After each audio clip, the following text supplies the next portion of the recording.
Welcome friends, स्वागत है आप सबका जापानीज़ फॉर ऑल में। तो आज के क्लास में हम लोग बात करेंगे जापानीज़ ऑनरिफिक्स के बारे में। तो देखिए, ऑनरिफिक्स का मतलब क्या होता है, व्हाट इज़ ऑनरिफिक्स। तो ऑनरिफिक्स का मतलब वो एक टर्म होता है जिसके थ्रू हम लोग कोई भी ऑब्जेक्ट को, चाहे वो लिविंग ऑब्जेक्ट हो या फिर नॉन लिविंग ऑब्जेक्ट हो, कोई भी थिंग्स को या फिर ऑब्जेक्ट को हम लोग क्या करते हैं कि ऑनर करते हैं, मतलब रिस्पेक्ट देते हैं। तो जैसे कि हम लोग इंग्लिश में मिस्टर मिस का इस्तेमाल या फिर मास्टर सर ऐसे प्रीफिक्सेस का इस्तेमाल बहुत ही ज़्यादा इंग्लिश लैंग्वेज में होता है कोई भी इंसान को, चाहे वो नोइंग पर्सन हो या फिर अननोइंग पर्सन हो, उसको रिस्पेक्ट देने के लिए। तो ऐसे ही जापानीज़ में मतलब नॉन लिविंग ऑब्जेक्ट को भी ऑनर किया जाता है। तो उसके लिए हम लोग सफिक्स और प्रीफिक्स दोनों को जापानीज लैंग्वेज में इस्तेमाल किया जाता है। तो आज पहले हम लोग बात करेंगे सफिक्स यूज्ड एज ऑनरिफिक्स, मतलब ऐसा कौन सा सफिक्स है जिसको हम लोग ऑनरिफिक्स के जैसा यूज कर सकते हैं जापानीज में। तो उसके पहले चलिए ये जान लेते हैं कि सफिक्स होता क्या है।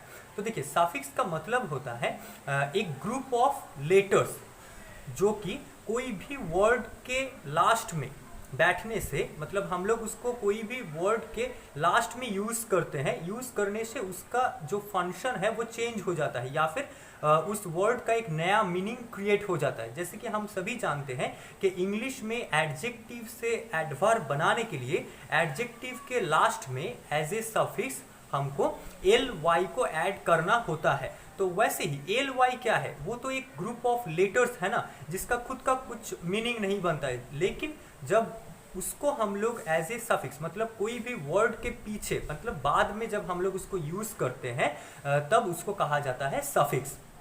तो ऐसे ही जापानीज में टोटल 4 ऑनरिफिक्स होता है जिसको हम लोग एज ए सफिक्स यूज करते हैं कोई भी पर्सन को रिस्पेक्ट करने के लिए या फिर ऑनर देने के लिए या फिर उसको मतलब थोड़ा सा रिस्पेक्ट देने के लिए हम लोग यूज करते हैं। जिसमें से पहला है शान, जिसका प्रोनाउंसिएशन होता है शान। तो शान में क्या है, we can use this suffix with anyone's name we don't really know regardless of their gender, age और सोशल स्टेटस। मतलब क्या है, शान जो है वो जापानीज में यूज होने वाला बहुत ही ज़्यादा कॉमन सफिक्स है जिसको हम लोग ऑलमोस्ट कोई भी पर्सन के नाम के साथ में एज ए सफिक्स यूज कर सकते हैं। तो ये कुछ इस तरह से है, जैसे कि हम लोग उसको, मतलब वो हमारे सामने नोइंग पर्सन, मतलब हमारे पास वो नोइंग पर्सन हो या फिर अननोइंग हो, हम लोग उसको पहचानते हैं या फिर ना भी पहचाने, तो उसको बुलाने के लिए उसका नाम को नाम के साथ में हम लोग क्या करते हैं, एज ए सफिक्स शान को यूज करते हैं। तो शान जो है वो इंग्लिश में जैसे हम लोग मिस्टर या फिर मिस को यूज करते हैं, वैसे ही जापानीज में सबसे ज़्यादा यूज होने वाला जो सफिक्स है वो है शान। तो ये जो है ये जेंडर के ऊपर डिपेंड नहीं करता है, मतलब मेल फीमेल दोनों के लिए ही इसको हम लोग यूज कर सकते हैं। और एज भी ये मैटर नहीं करता है या फिर सोशल स्टेटस भी मैटर नहीं करता है। This is the mostly used suffix in Japanese language. जैसे कि मैंने बताया कि आप कोई भी इंसान के नाम के साथ में शान को यूज कर सकते हैं उसको रिस्पेक्ट देने के लिए। It is similar with mister और मिस इन इंग्लिश। तो जैसे कि इंग्लिश में हम लोग मिस्टर और मिस को लगभग कोई भी मेल या फिर फीमेल के नाम के साथ में एज ए प्रीफिक्स यूज कर सकते हैं, तो वैसे ही शान को यूज किया जाता है कोई भी मेल फीमेल, मतलब एज या फिर जेंडर का कोई बात नहीं है, कोई भी इंसान के नाम के साथ में, पर्सन के नाम के साथ में हम लोग एज ए सफिक्स शान को यूज कर सकते हैं।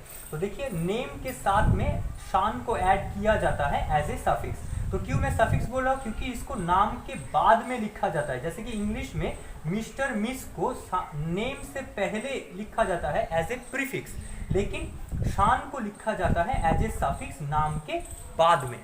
तो हमारा नेक्स्ट जो सफिक्स है वो है शामा। तो शामा और शान में अंतर क्या है, तो देखिए, शान जो है वो जनरल सफिक्स होता है और शामा जो है वो शान का और भी ज़्यादा रिस्पेक्टेड वर्जन होता है। तो देखिए, this is the most formal version of शान इन जनरल कन्वर्सेशन। तो शामा को हम लोग यूज़ करते हैं मेनली जब हम लोग मान के चले कि आप कोई भी शॉप में शॉप असिस्टेंट के तौर पे काम कर रहे हैं, तो उस टाइम जो कस्टमर आपके शॉप पे या फिर होटल में आएगा तो उसको हम लोग शामा, उनके नाम के साथ में हम लोग शामा बोल के एड्रेस करेंगे। क्यों? क्योंकि उसको शान जो है वो जनरल होता है या फिर कॉमन सफिक्स होता है, और शामा जो है वो और भी ज़्यादा रिस्पेक्टेड सफिक्स होता है। तो इसका जो यूजेस है वो बहुत ही ज़्यादा है। जैसे कि मैंने पहले आपको बताया, जैसे कि जो भी कस्टमर, गेस्ट या फिर कस्टमर के नाम के साथ हमेशा हम लोग शामा इस सफिक्स को यूज़ करते हैं। या फिर मान के चलिए कि आप किसी को कोई लेटर लिख रहे हैं, फॉर्मल लेटर, मतलब जैसे कि न्यू ईयर कार्ड हो गया, न्यू ईयर लेटर हो गया, या फिर क्रिसमस लेटर हो गया, तो उस टाइम जब हम लोग इंटायर फैमिली को एड्रेस करते हैं तो उस टाइम भी हम लोग शामा को यूज़ करते हैं। मीना शामा, मीना शामा का मतलब होता है एवरीवन। तो उस टाइम भी हम लोग शामा को एज ए सफिक्स यूज़ करते हैं। या फिर कोई भी पर्सन जिसको आप बहुत ही ज़्यादा एडमायर करते हैं या फिर रिस्पेक्ट करते हैं, रिस्पेक्ट का लेवल जो कि मतलब बहुत हाई रैंक में होता है, जैसे कि हमारे कंपनी का जो बॉस है या फिर स्कूल का जो हेड मास्टर, हेड मिस्ट्रेस है, इन लोगों के नाम के साथ में हमेशा शामा को यूज़ किया जाता है जापानीज़ में। क्योंकि शामा जो है वो शान का और भी ज़्यादा फॉर्मल वर्जन होता है। तो नेक्स्ट जो है वो है कुन, कु and un. Kun, it is specially used with the boy's name who is junior और same aged as the speaker. तो कुन जो है वो शान और शामा से थोड़ा सा लेस पोलाइट होता है।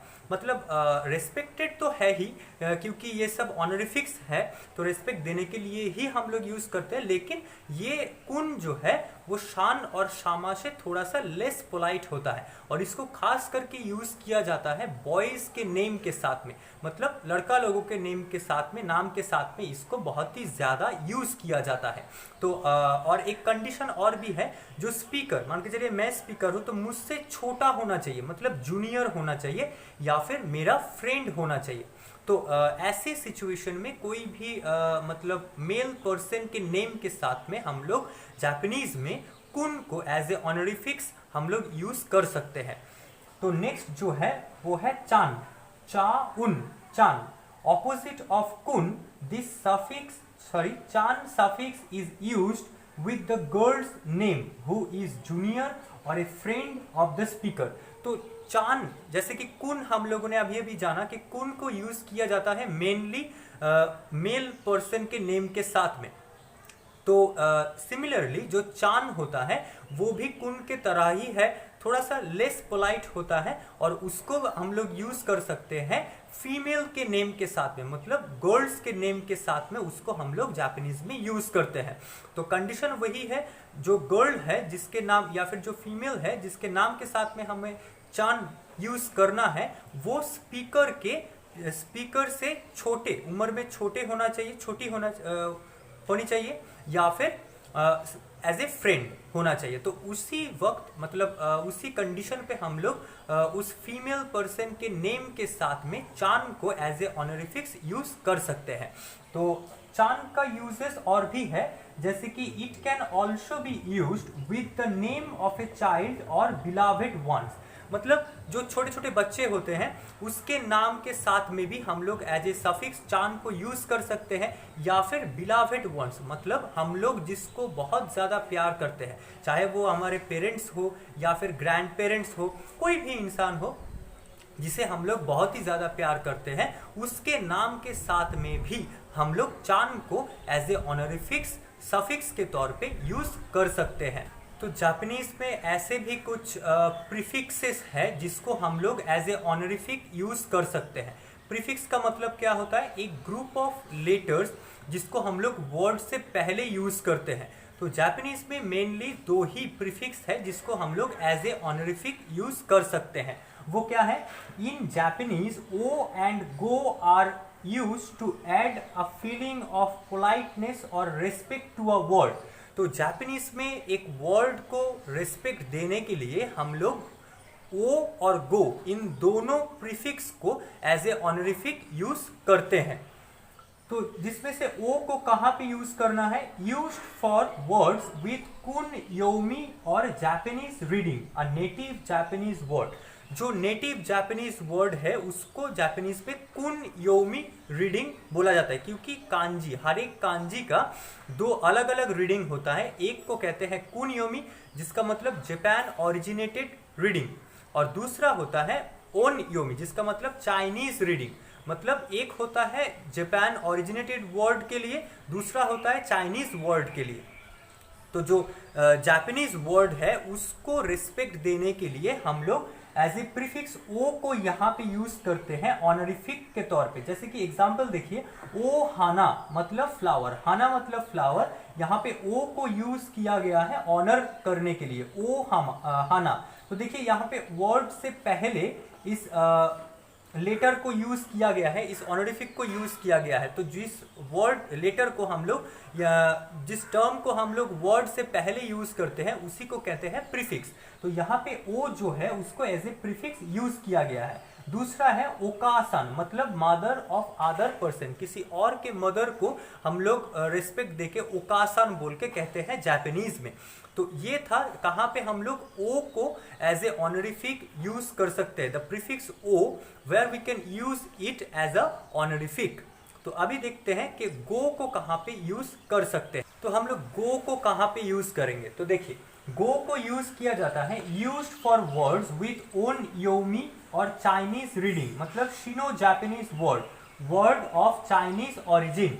मतलब गो को हम लोग यूज करते हैं जो शिनो जापानीज वर्ड है, मतलब जो जापान ओरिजिनेटेड नहीं है, जो चाइना ओरिजिनेटेड है, उन वर्ड को ऑनर करने के लिए या फिर रिस्पेक्ट देने के लिए। तो इसमें भी but there are numerous exceptions, लेकिन इसमें भी कुछ एक्सेप्शंस होते हैं। मतलब जो शिनो जापानीज वर्ड है वहाँ पे हम लोग को गो को यूज करना है, लेकिन कभी कभी हम लोग वहाँ पे भी ओ को यूज करते हैं। तो चलिए कुछ एग्जांपल्स देख लेते हैं, जैसे कि गो जूशो, गो जूशो, जापानीज में जूशो का मतलब होता है एड्रेस, और जूशो जो है वो एक सीनो जापानीज वर्ड है, मतलब चाइना ओरिजिनेटेड वर्ड है। तो इसीलिए देखिए यहाँ पे हम लोगों ने एज ए ऑनरिफिक गो को यूज किया है जूशो से पहले। और सेकेंड जो एग्जांपल है वो है गो शुजिन, मतलब हस्बैंड ऑफ अदर पर्सन, किसी और के हस्बैंड को ऑनर करने के लिए हमें गो शुजिन जापानीज में ऐसे कहा जाता है। तो जो शुजिन है वो उसका मतलब होता है हस्बैंड, और उसको ऑनर करने के लिए हम लोगों ने गो को एज ए प्रीफिक्स यूज किया है। क्यों? क्योंकि ये शुजिन जो है, ये जो शुजिन है ये एक शिनो जापानीज वर्ड है, मतलब चाइनीज ओरिजिन का वर्ड है, मतलब ये जापानीज वर्ड नहीं है, ये चाइना से आया है, चाइना ओरिजिनेटेड वर्ड है। इसीलिए हम लोग यहाँ पे गो को एज ए ऑनरिफिक यूज कर रहे हैं। लेकिन जैसे कि मैंने आपको पहले ही बताया है कुछ एक्सेप्शंस भी है, जैसे कि ओ यूज्ड फॉर शिनो वर्ड्स, मतलब गो के जगह में कुछ एक्सेप्शंस में हम लोग शिनो वर्ड के लिए ओ को भी यूज करते हैं।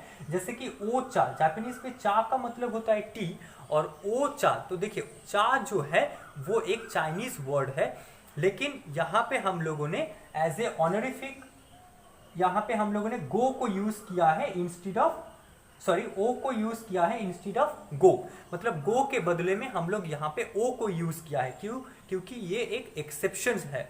तो जैसे कि ओ सुशी मतलब होता है सुशी, तो यहाँ पे भी देखिए सुशी जो है वो चाइनीज वर्ड है, जापानीज वर्ड नहीं है, इसीलिए यहाँ पे हम लोगों को गो को यूज करना था, लेकिन क्योंकि ये एक एक्सेप्शन है इसीलिए हम लोगों ने यहाँ पे ओ को यूज किया है इंस्टेड ऑफ गो। तो ये था टोटल कुछ 4 सफिक्स और 2 प्रीफिक्स, जिसको हम लोग एज ए ऑनरिफिक जापानीज में कोई भी वर्ड को, चाहे वो लिविंग ऑब्जेक्ट का हो या फिर नॉन लिविंग ऑब्जेक्ट का हो, कोई भी वर्ड को ऑनर करने के लिए यूज कर सकते हैं, जिसमें शान, शामा, कुन और चान को एज ए सफिक्स यूज किया जाता है, कोई भी पर्सन के नेम को ऑनर करने के लिए नेम के बाद में, और गो और ओ इन दोनों को एज ए प्रीफिक्स यूज किया जाता है, कोई भी वर्ड से पहले इसको यूज किया जाता है ऑनरिफिक के तौर पे, मतलब कोई भी वर्ड को ऑनर देने के लिए। अगर आपको वीडियो अच्छा लगे तो इसको लाइक ज़रूर करना और चैनल को सब्सक्राइब करना मत भूलना। तो आज के लिए इतना ही फ्रेंड्स, मिलते हैं नेक्स्ट वीडियो पे। तब तक के लिए प्लीज़ टेक केयर, क्योत्सुकेते कुदासाई।